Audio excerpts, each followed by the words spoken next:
Nimumanya akamuli tulukire, nimumanya akamuli tuli Kakubiro district. Ensonga gye tuloya kutunga chairman okolera mu office enu ekina yombekere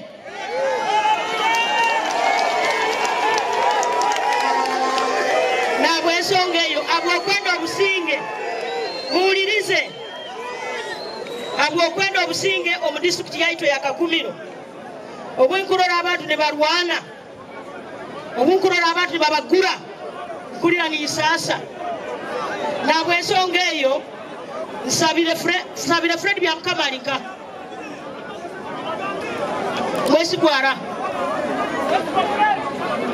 Mwesi Gwaija. As a leader, I cannot allow this in my district. We are going to divide our party because of just something we can solve ourselves.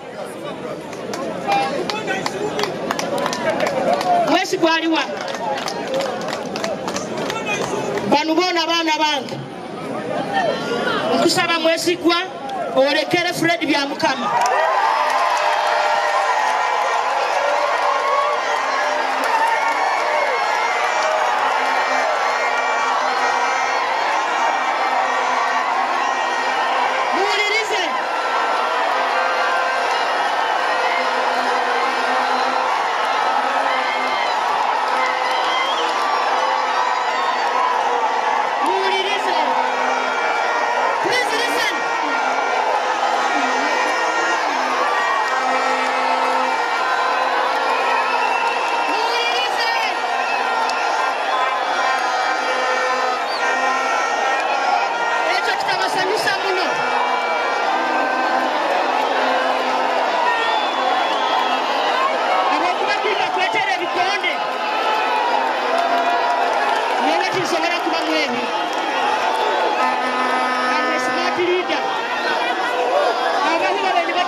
Omukaire kanu akaruru ka NRM chairperson Kakubiro district omukaire kanu bamazire kukarangirira ngu Honorable Byamukama Fred niwe amazire kusinga akaruru kanu.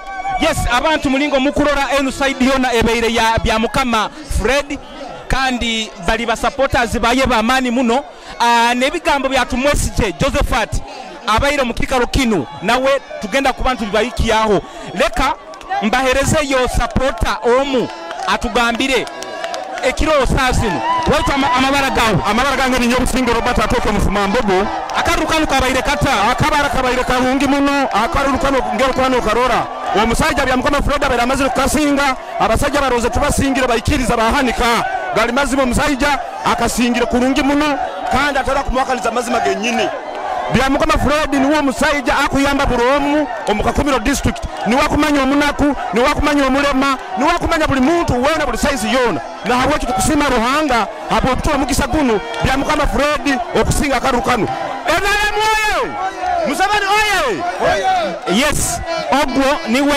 omu haba